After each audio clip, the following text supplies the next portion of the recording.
We continue now at the top of Daf Nun Aleph from Beis and Meseches Nazir. This is Nazir Daf 51b. The Gemara continues the questions of Rabbi Yirmiyah. Shechvas zera b'mei isha mahu. What would be the halach if there's semen in the womb of the woman and it was a corpse of this woman? Mi amrinon keven delo itzar ki gufa dami. Do we say that since no fetus was formed as of this point in time, so therefore that's considered part of her body, it would not be considered a mixture in terms of the halach of rekev, and the dust from this corpse would still be tameh? Odilmar maybe came into Me'alma Kasi, since this comes from the outside, so that wouldn't be the case. Boy, Rav Papa asks, Pirsha Maha, what if her excrement is within her body? Same kind of question. On the one hand, we could say it's impossible for a person to survive without food, therefore this is considered part of the lifeblood of the corpse, and therefore it would not be considered a mixture, it would be considered corpse dust that is tameh. Odilmar maybe Hanami Me'alma Asi, this is also something that comes from the outside, it's considered a mixture, and it would not have the halach of rekev. And the Gemara continues, Boy, Rav Acha B'Reider Ravika.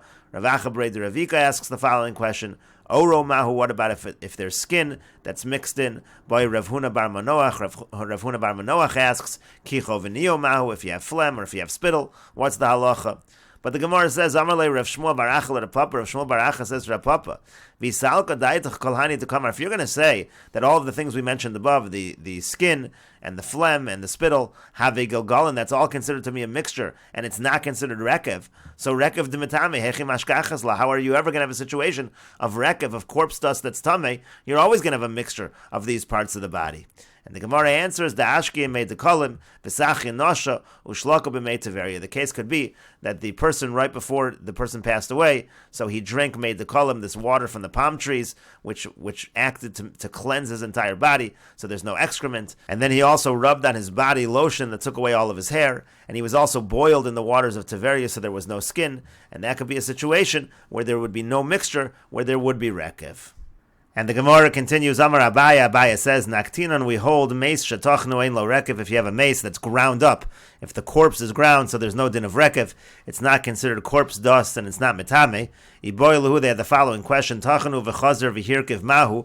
What if they grind it up and then it decomposes? What's the halacha? Midihu taim ela deika basar v'gidin v'atzamas v'ika is the whole reason that there has to be flesh and sinews and bones, and that you have over here, so it should have the status of corpse dust.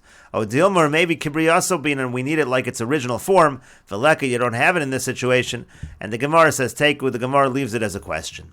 Tani Ula Bar Chanina taught, Meis Shechaser, let's say you have a dead body, but it's missing a limb, Ein Lo Rekev, there's no halacha of rekev, there's no halacha of corpse dust, Velo Tefusa, Velo Shchunas Kvaras, there's also no halacha of Tefusa, which is the earth surrounding the body. Generally speaking, if you dig up the body to move it somewhere else, you have to remove the earth that is surrounding the body as well. That halacha does not apply. And also Shchunas Kvaras, which is the neighborhood of burial, which means to say if you have three bodies that are buried in one location, it's considered to be a Shchunas Kvaras, and you're not allowed to move those bodies, and that doesn't apply as well if you have a Meis Shechaser, if one of the three bodies is missing a limb, so you don't have a Shchunas Kvaras. And Rashi explains, Velo tefusa kahid etnan lekamon, it's like the Mishnah later on, Hamotzi meis mushkav kedarka, if a person finds a full mace, so not lo v'es tefusasa, so then you have to take the mace, and you also have to take the surrounding earth. Vilu hacha, whereas over here, let's say it's missing a limb, kaven the chaser, since it's lacking, ein sarach litol tefusasa imo, you don't have to take that surrounding earth together with the mace when you move the mace. Below shchunas kvaras, and it doesn't have the status of shchunas kvaras, ki ahid etnan lekamon. Also Mishnah later on, matzah shlosha, again, if a person finds three bodies, harezu shchunas kvaras v'kana mekomo, it's called a shchunas kvaras, and it acquires its place, it can't be moved. V'ilu heicha dechaser ever echad mein, but if one of them is missing a limb, eino shchunas kvaras, it's not considered shchunas kvaras, v'lo kana mekomo, and it doesn't acquire its place. And Tosfos adds, Hareze shchunas kvaras, it's considered a shchunas kvaras. There's another halacha associated as well. Uvode kamenu lahalon, you have to inspect the area around it. There might be more bodies, ki yesh lacha shemen yesham beis hakvaras, because there's a concern that this is an actual cemetery. So that's another halacha by shchunas kvaras. They have to check and make sure there are no further dead bodies. And the Gemara continues, Meisvei, we have a question on Ula Bar Chanina from the following Mishnah in Edyus. The Mishnah is discussing whether a kazayas from a living person is metame, like a kazayas from a mace. And the Mishnah says, Lo imamrit b'meis, whereas by a mace we say, sheyesh lo rov v'rova, or mole tavad rekev, that there's a halacha of rov, the majority of the bones are matame, and there's a halacha of rova, quarter kav of the bones are matame, and there's also a halacha of mole tavad rekev, if you have a full ladle of corpse dust, that's matame by a mace. Tomer b'chai, whereas by a living person, she'ein lo rov, v'lo rova, v'lo mole tavad rekev, there's no halacha of rov, no halacha of rova, no halacha of mole tavad rekev, and therefore there's no halacha by a chai as well, that a kezayis from the chai will be matame.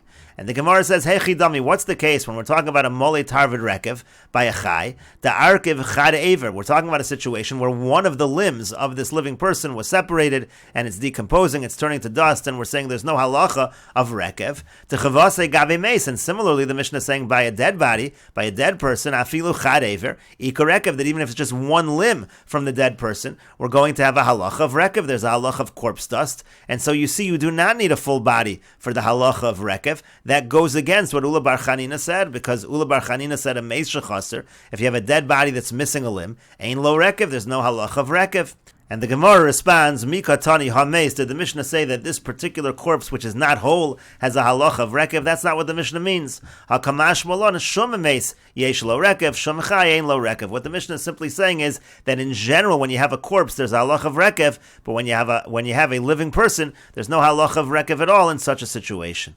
And the Gemara continues, Boy Rava asks the following question, Hirkiv kishuhu chai, let's say you have a person who's alive, and already the body is decomposing while he's alive, v'chazru meis, and then the person dies, so you have a limb that's already started to die while the person is alive, and then he dies. Mahu, what's the halacha? Ki gemiri rekev di irkiv kishu meis, is the halacha of rekev, corpse dust, only true when it becomes corpse dust after the person dies. Odil mahashtam yohamayis, or maybe right now the person has died, and therefore the halacha does apply. And the Gemara says, Tashma, come and hear the following proof. Lo imamrit b'meis sheyesh lo rov v'rova mole tarvid rekev. Again, from the same Mishnah in Edius, whereas by a mace we say there's a halacha of rov, that the majority of the bones are tamei, and rova, quarter kav of the bones are tamei, and mole tarvid rekev, a full ladle of the corpse dust is tamei. Tomar b'chai, whereas by a chai, v'chulu, that's not true when it comes to a living person. And so the Gemara says, Taima misham chai, the only reason that's not true is because he's alive. Hameis yesh lo rekev, but if that individual would die, there would be a halacha, meaning to say, if you have a living person, and let's say one of his limbs is beginning to decompose, it is dying, and then he dies, hameis, if he dies, apparently there is a halacha of rekev.